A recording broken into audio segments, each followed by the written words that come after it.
Agora, você vê, as raízes esotéricas do nazismo já foram bastante estudadas. Mas as do comunismo ainda são meio misteriosas. Por exemplo, no livro do James Billington, Fire in the Minds of Men, Fogo na Mente dos Homens, você vê bem esta síntese de ocultismo e socialismo nas origens. Mas é um livro assim, no Brasil quantas pessoas leram esse livro? 3? Então, ainda é um assunto misterioso para a maioria. Ele fala nesse livro, o Giorgio Galli fala nesse livro. Vou te dizer um. O pessoal imagina, por exemplo, que o socialismo está ligado à pura ciência, à racionalidade, ciência experimental, essa porra toda. Né? Você veja, da onde surgiu a teoria da evolução? A teoria da evolução foi inventada pelo avô de Charles Darwin, Erasmus Darwin, como teoria esotérica. E o Darwin o que fez? Só veio o netinho e falou, não, deixa eu dar uma maquiada científica aqui, né, para não dar bandeira que é ocultismo. Foi isso. O Giorgio Galli, como eu estava dizendo, nesse livro, ele fala sobre uma ponte esotérica entre a sociedade Thule e a família real britânica, através da Golden Dawn do Aleister Crowley. Golden Dawn, exatamente. Puta merda.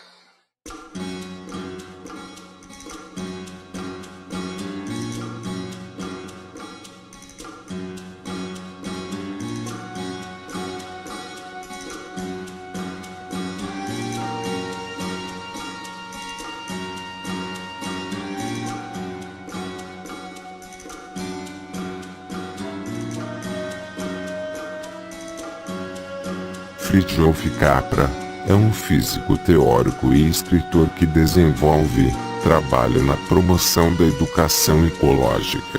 Capra tornou-se mundialmente famoso com seu O Tal da Física, traduzido para vários idiomas.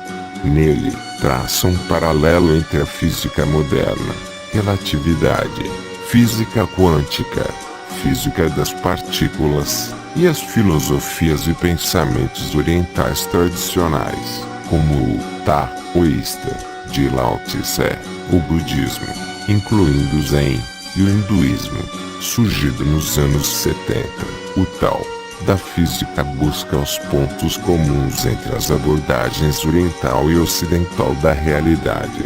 Fritjof Capra, que fez muito sucesso com a publicação do livro O Tal da Física e também o ponto de mutação, levando conceitos físicos maldosamente além de seus limites. O autor defende abertamente o fim do pensamento judaico-cristão e o nascimento de uma nova era, quando, segundo ele, as pessoas estarão livres da mentalidade medieval e limitada de até então, baseados em misticismos e religiões orientais, como o budismo, hinduísmo e taoísmo. Seus adeptos pregam o fim das tradições religiosas ocidentais e o início de um novo tempo, da nova era, quando haverá uma religião universal que abarcará todas as crenças, num sincretismo total. Segundo eles, cada indivíduo se identifica com o todo, com o universo, e está conectado com a natureza através de energias cósmicas misteriosas. Baseados nas tradições orientais, defendem a união entre o bem e o mal. Não há certo e errado, tudo passa a ser relativo. Antonio Gramsci, nascido em 1891 e falecido em 1937, foi um filósofo marxista, jornalista, crítico literário e político italiano.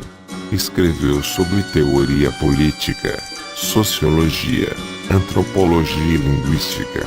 Foi membro fundador e secretário-geral do Partido Comunista da Itália. Estudou filosofia na Universidade de Turim. Gramsci foi preso em 1926 e enviado pelo governo fascista para um campo de prisioneiros políticos em Ustica. Em 1927 foi condenado a 20 anos de prisão. Durante esse tempo escreveu extensamente sobre temas políticos e filosóficos, preenchendo 32 cadernos que deram em média 3.000 páginas. A influência de Gramsci na ideologia de esquerda brasileira é muito grande. A presença do nome dele em monografias e tratados sobre filosofia política com o viés de esquerda é enorme. Gramsci é um dos maiores gurus do pensamento marxista cultural. As teorias de Gramsci promovem uma inversão de valores. Essa inversão é, de fato, um dos objetivos prioritários da Revolução Gramsciana, na fase da luta pela hegemonia. Mas Gramsci é, nesse ponto, bastante exigente. Não basta derrotar a ideologia expressa da burguesia, é preciso extirpar, junto com ela, todos os valores e princípios herdados de civilizações anteriores, que de algum modo incorporou e que se encontra hoje no fundo do senso comum. Trata-se enfim de uma gigantesca operação de lavagem cerebral, que deve apagar da mentalidade popular e, sobretudo do fundo inconsciente do senso comum, toda a herança moral e cultural da humanidade, para substituí-la por princípios radicalmente novos, fundados no primado da revolução e no que Gramsci denomina de historicismo absoluto. Fica claro ao examinarmos a literatura de Gramsci, que o processo de controle mental e de implementação de um historicismo que ignora todo o passado de tradições e costumes para impregnação de um novo pensamento, uma nova era, intelectual e social.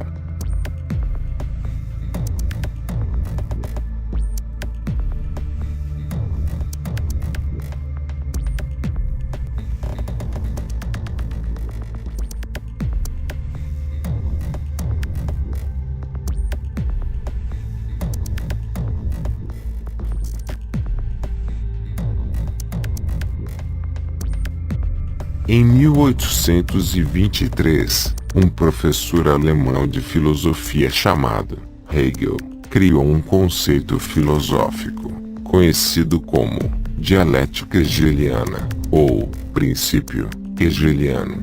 Hegel propôs que as sociedades fossem governadas pela seguinte fórmula: a existência de um tipo de governo ou sociedade, chamado tese, provocaria o aparecimento do oposto desse tipo de governo ou sociedade, que Hegel chamou de antítese. Tese e antítese naturalmente começariam a batalhar uma contra a outra, pois são sistemas exatamente opostos e, portanto, com visões diferentes sobre o mundo. Se a tese e a antítese batalharem por um longo período de tempo, sem que nenhum lado aniquile o outro, essa batalha resultará em ambos os lados mudando para um sistema híbrido de governo e de sociedade, que Hegel chamou de síntese. Uma batalha constante, ou ameaça de batalha, era a chave. Hegel teorizou que conflito traz mudança, e o conflito planejado traz mudança planejada. Essa teoria varreu a Europa, nos campus das universidades, acendendo um grande debate. Após um certo tempo, a fascinação dos estudantes com essa teoria foi desaparecendo, mas os Illuminati, com a maçonaria agora totalmente envolvida na liderança do plano da nova ordem mundial, agora tinham sua fórmula para alcançar seus objetivos. Vamos agora definir esses termos conforme eles se relacionam com o plano de Adam Weishaupt, o fundador da ordem e dos Illuminati. Tese: é o sistema original que dominava a Europa no fim do século XVIII. Esse sistema era iniciativa privada na economia, monarquia ou democracia na política, e judaico-cristão na religião. Antítese: é o sistema oposto à tese, que, teoricamente, batalhando contra a tese, por um período longo de tempo, produziria um novo sistema, chamado síntese. O principal problema é que nenhum sistema realmente oposto à tese existia em 1776. Portanto, o que você faz quando nenhum sistema oposto apareceu espontaneamente?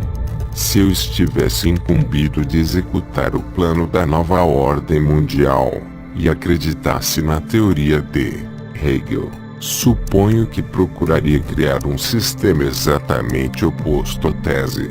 O autor e editor católico Piers Compton escreve sobre a criação da antítese, o oposto exato da tese ocidental. Em 1846, havia uma sensação de mudança no ar, uma mudança que se estenderia além das fronteiras da Igreja e transformaria muitas facetas da existência. 2 anos mais tarde, um corpo seleto de iniciados secretos, chamado Liga dos 12 Justos dos Illuminati, financiou Karl Marx para escrever o Manifesto Comunista. A antítese foi teoricamente criada quando o Manifesto Comunista foi publicado por Karl Marx em 1848. O autor, Gary K., descobriu esse segredo quando recebeu uma coleção de livros maçônicos antigos e secretos. Ele escreveu sobre isso em seu livro, En route to a Global Occupation. Na página 94, K reproduz um diagrama que ele descobriu, que ilustra a ligação histórica entre o movimento Nova Era, com a maçonaria, com os Illuminati, os Rosa Cruzes, os Cavaleiros Templários, Gnosticismo, Kabbalah, e a mãe de todos eles, as antigas religiões de mistério do Egito e da Babilônia. Fora, para o lado desse principal corpo de ligação, estavam vários grupos criados pela maçonaria e Illuminati. O marxismo é mostrado em um quadro, com uma seta apontados para a maçonaria e os iluministas. Não resta dúvida. A maçonaria e os Illuminati criaram o comunismo como um oposto direto à tese, para que a teoria de Hegel pudesse ter prosseguimento. O comunismo propõe que na economia, o Estado possua todos os bens de produção e que planeje o que será produzido. Na religião, propõe o ateísmo. Na política, uma ditadura do proletariado. Oposto, mais completo à tese, do que este não teria sido possível. Síntese é o novo sistema híbrido produzido pela batalha constante entre a tese e a antítese.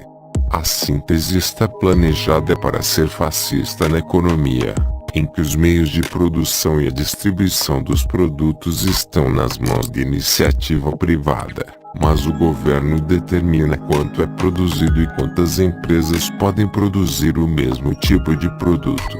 A síntese foi planejada para ser esotérica e com princípios luciferianos na religião, que é o híbrido entre a tese judaico-cristã e a antítese ateísta. Esse novo sistema, hipoteticamente chamado de síntese, sempre teve um título. No final da Primeira Guerra Mundial, ficou conhecido como a Liga das Nações. No final da Segunda Guerra Mundial ficou conhecido nada mais nada menos que a ONU, a famosa Organização das Nações Unidas. E agora é esperado que seja gerada a nova ordem mundial, a fusão entre todos os conceitos anteriormente citados.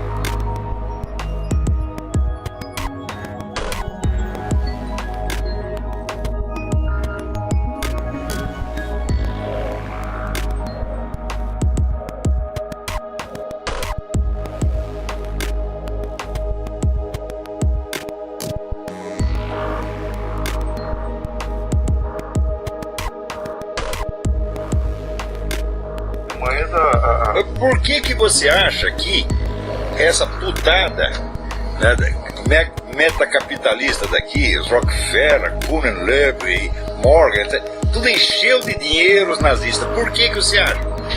É o plano de dividir o mundo. Quer dizer, nós vamos botar esse louco no meio, vai dar uma desgraça total e no fim vai ficar nós de um lado e os russos do outro. Foi exatamente o que aconteceu. Era o plano do Stalin e era o plano da elite aqui americana.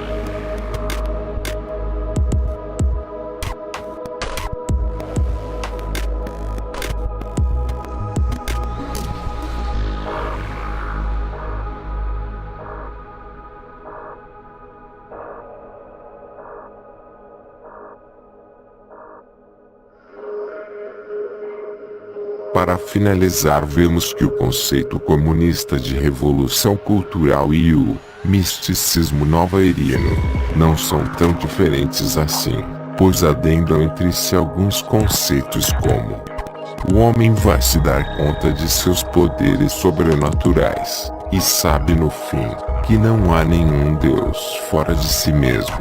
Cada homem, portanto, cria sua própria verdade. Não há bem e mal. Toda experiência é um passo para a consciência plena de sua divindade.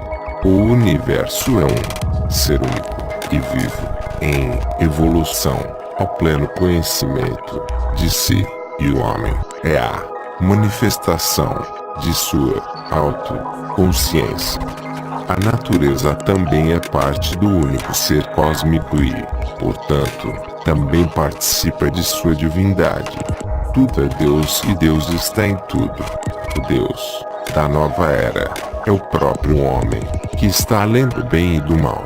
Na nova era, o amor mais alto é o amor a si mesmo.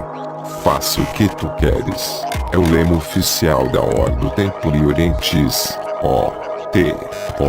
e disse o mestre, aquele que foi abordado em um capítulo inteiro da série, o ocultista. Aleister Crowley. A OTO é uma ordem hermética, modelada após a maçonaria e o iluminismo alemão, e ensina aos seus iniciados os segredos dos mistérios, o gnosticismo, magia sexual, cabalá e outras ciências ocultas. Ao contrário da maçonaria, a OTO, no entanto, é baseada na lei de Telema, que o preceito principal é faça o que tu queres, há de ser tudo da lei. Embora esta palavra foi interpretada de maneiras diferentes, a maioria concorda que ele se refere ao desprendimento das convencionais regras morais e éticas, a fim de encontrar sua verdadeira vontade. Em outras palavras, as orientações de costume pelo qual o bem e o mal são determinados, tem de ser confusa e esquecida para obter o verdadeiro caminho. Para iluminação, Crowley explica esta noção de forma bastante clara aqui.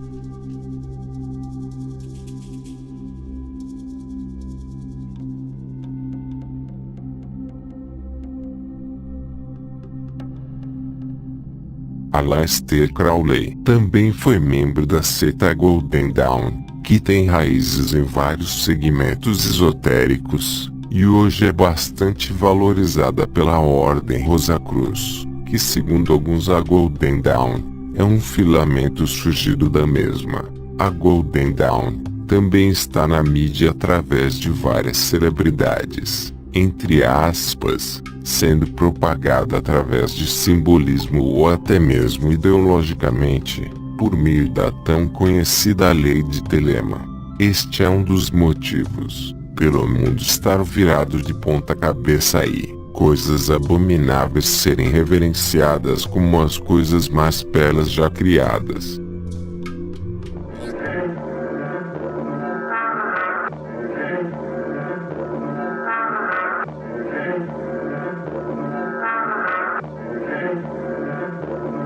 Vozes se calam quando se exuma o passado da humanidade. Sempre existiram conflitos, guerras, atrocidades, planos arquitetados pela corte Illuminati. Parece loucura, mentira, mas sempre omitiram a verdade. Linhagem sanguínea azul, governa o planeta Terra. Grupo Bilderberg, Rothschild e a podridão dos Rockefeller fabricam entretenimento pra te manter alienado. Regra de 3 faz com que as rédeas permaneçam sob o gado. É embaçado e a maioria não vê, consequentemente só acredita naquilo que passa na TV. Nunca nem sequer questionaram, porque se paga até pra nascer. E quando se fala de conspiração, você fumou pedra ou quê?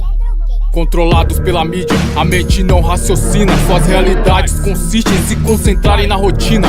Meras fantasias, medíocres utopias. O conformismo dessa geração será um veneno para o dom da vida. Edificado sobre a areia, os pilares do seu castelo. Se a tua fé não for escudo nessa guerra, teu veredito será o inferno. No bater do martelo, não adianta chorar. Seu pós-arrependimento será fumaça que se dissipa no ar. Pra variar, muitos ainda vão dizer que o que fala é lorota, mas 99% da população não formula opinião própria. Um frenesi de parasitas em sentido fulminante ao declínio. Infelizmente, cérebros morrem para que o dinheiro se mantenha cada vez mais vivo. Um vírus mortal. Declínio é mental, a elite sempre nos iludindo de uma forma banal. Mentiras passam batido, verdade gera conflito. Só vejo mortos perambulando na terra dos vivos.